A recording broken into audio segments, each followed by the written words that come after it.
4 August বৈষম্য বিরোধী ছাত্র আন্দোলনের উপর হামলার প্রতিবাদে 11 নং দানাপটলি ইউনিয়নের চেয়ারম্যান মাজহারুল ইসলাম মাসুদের প্রত্যাহারের দাবিতে 11 নং দানাপটলি ইউনিয়নের ছাত্র সমাজ এক বিক্ষোভ মিছিল করেছিল।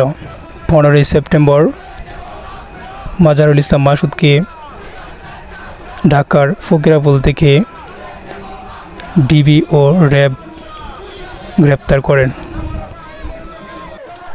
ঢাকা পোস্ট গণমাধ্যমের সূত্রে জানা গেছে, তাকে কিশোরগঞ্জ সদর থানায় সোপর্দ করা হবে।